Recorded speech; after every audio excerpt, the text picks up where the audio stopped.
Tapi untuk benda macam Nafisah sebut tadi tu, macam raya adalah setahun sekali. Setahun sekali. Tapi kalau kalender Islam setahun sekali. Tapi untuk kalender yang biasa, dia setiap tahun tu dia diawalkan sikit, macam 11 bulan lebih.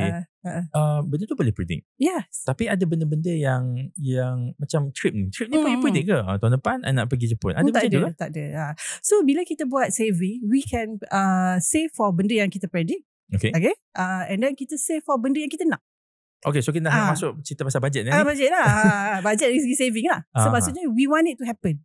Okay. We save for things that we want to happen. Orang kata sekarang macam nak travel, self healing. We want it to happen. Dia benda once. Kan? Bukan keperluan. Kehendak. So macam mana kita nak save for it? If your gaji mampu save for it every month, then save every month. Okay. If not, then we have to go beyond lah. Okay, what if kita save kononnya untuk kahwin. Tengok kita break up dengan kita punya pasangan. Duit tu nak buat apa? Banyak boleh buat tu kan. Macam-macam boleh buat. How does it work in terms of budget? Are we allowed to use it or do we need to simpan sebab maybe kahwin kejap lagi juga ke jumpa pasangan lain ke? So it depends kan. Kalau kita cerita pasal kahwin kan, kita ada satu goal. Objektif, yes. Objektif. Kita ada satu objektif, kita ada satu goal and we save for it. Tiba-tiba tak jadi. Tak jadi tu temporary ke forever? I hope it's temporary lah. Kan, usually it's temporary lah. Kan? Sebab semua orang ada goal nak kahwin tu kan. Jadi bila macam tu sebenarnya kita ada more time untuk simpan. Tapi of course duit ni duit kita. Duit kita? Ni duit kita. Kan? Bila kita buat budgeting, when we talk about money lah, duit ni duit kita. So whatever kita nak buat, sebenarnya it's really up to us. Kalau kata tadi kahwin tak jadi. Lepas tu should I simpan juga untuk kahwin ataupun inilah masanya I nak travel, guna duit ni untuk travel ke? It's really up to us. Depends on kita punya situasi kewangan. Dan depends pada objektif kita lah, goal kita tadi lah. So dia tak ada restriction. Kata simpan untuk kahwin, lepas tu tak jadi kahwin. Kena simpan juga untuk kahwin. No, tak ada restriction lah di situ. Tapi macam mana pula untuk orang yang kata dia tak nak kahwin? Not anytime soon lah, dia kata, oi belagak dia. Tengok-tengok jodoh. Tinggal 3 bulan 6 bulan je untuk dia kahwin. Bukan nak kata dia tak ada duit, tapi dia never budgeted this big expense dalam masa 6 bulan. What do you have to say about that? I rasa kahwin ni macam bila kita cakap pasal ni macam extravaganza kan ke nak kahwin kan. Agak terfikir macam tu. Maksudnya kalau kita nak kahwin, should be secara sahnya nak kahwin ni simple je. Nikah je. Nak kahwin ni simple sebenarnya. Tapi we and the culture make it complicated. Bila kita sebut pasal kahwin macam kena ke belanja berpuluh ribu kan. So think back. Rasa kalau setiap orang berbeza. Ada orang yang memang macam memang nak kena jaga, uphold dia punya status kan. Memang nak kena kahwin banyak. Dan if you tahu kahwin banyak kahwin menggunakan banyak duit kan untuk kahwin kan. I cakap jadi so it's really duit ni dia sangat terikat dengan kita punya mindset, kita punya pengalaman dan juga macam mana kita dibesarkan. So kalau kita memang dibesarkan dengan kahwin memang kena cantik, everything perfect, then you pun macam tu, then actually kita sebenarnya dah tahulah kalau kita kahwin tu memang kita kena simpan duit lah. Tapi tak salah untuk kahwin banyak, kahwin mahal-mahal. Tak salah. Betul, memang tak salah. So macam saya cakap tadi, kalau kita ada duit, apa salahnya? Then you plan for it lah. You plan for it lah. Tapi kalau kita memang tak ada duit, and macam you kata tiba-tiba urgent 3 bulan nak kahwin dah kan, then buatlah sekadar yang mampu. I see. How about sekufu pula? What do you think about budgeting dalam sekufu, dalam perkahwinan? Okay, I suka soalan ni. Okay.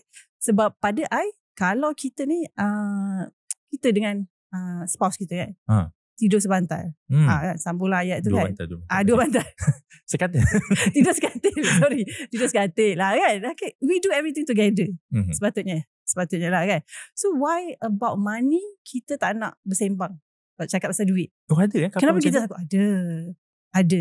Kenapa? Until datanglah satu big problem. You mean dia siap sampai tak boleh nak senyap lagi? Yang tu last resort lah. Tapi ramai yang sebenarnya tak bercakap tentang duit. Kau aku. So, maknanya gaji tak cakap? Pembelian tak cakap? Yes. Hutang pun tak cakap? Yes. So you settle ni, I settle ni. Okay. Then what happen in between, tak ada sembang. So I sebenarnya sangat suka, I suggest for couples dah lama kahwin ke, baru kahwin, especially yang baru nak start kahwin, make it a habit.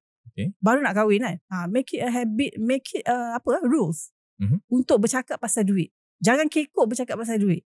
Sebab if we start with tak bercakap pasal duit, and I think it can keep going lah. Sampai berpuluh tahun kahwin pun macam, I tak tahu duit dia berapa banyak. Ada je orang jumpa. Ada ya? Ada.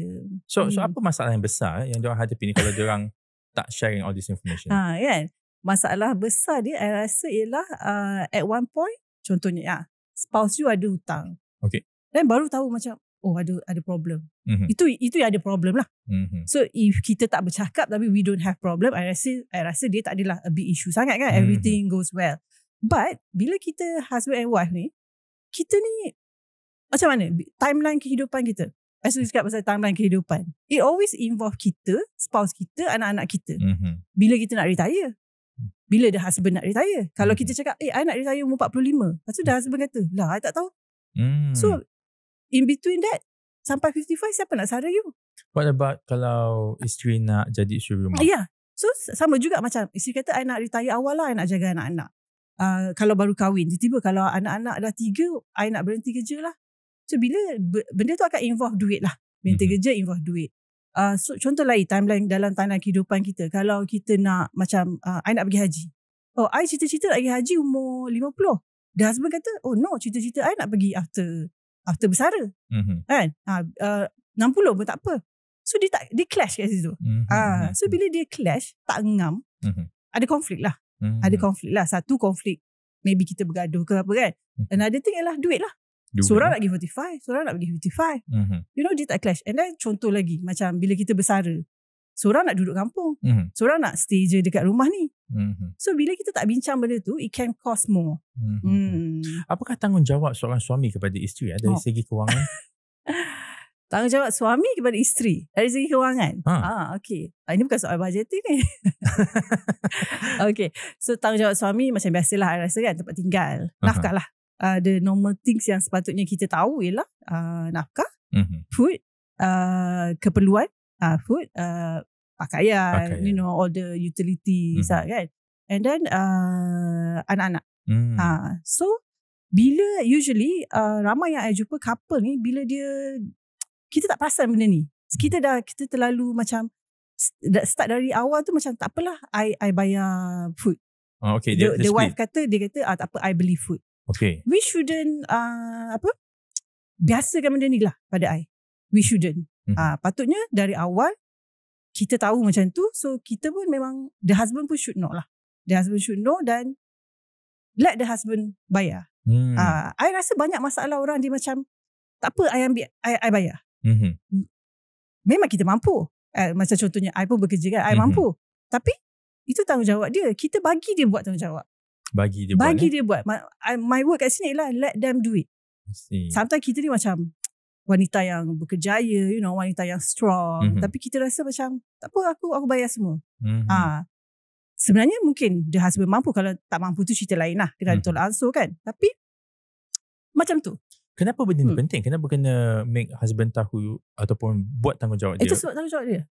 Tapi bukankah kalau contohlah dekat Twitter sekarang ni, kadang-kadang ada isu di mana si perempuan kata tak apalah, aku nak rumah besar, aku tolong bayar separuh sewa ataupun installment rumah yang lebih besar. Bila dah join tu, tak kisah join loan ke, seorang yang bayar ke, tapi pembayaran tu dibuat oleh dua orang, suami dan isteri. Dia kata tak apa. In your opinion, this is tak betul?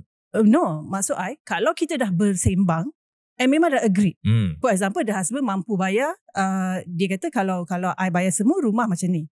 Tapi the wife kata tak apalah, I nak rumah selesa sikit, I join. So itu pada I okay. Means the husband dah ambil dia punya tanggungjawab, tapi dah bayar kat situ kan. Isteri tambah sikit. Okay, maybe the wife gaji lagi besar ke kan. So pada I itu dah ada perbincangan. Dah setuju. So boleh lah kalau dah berbincang. Should be no problem. Cuma ini kadang-kadang everything kita nak, kita macam malas lah. Dah bercakap pun bergaduh. Ni kes yang macam contoh macam beli tak nak bagi pun.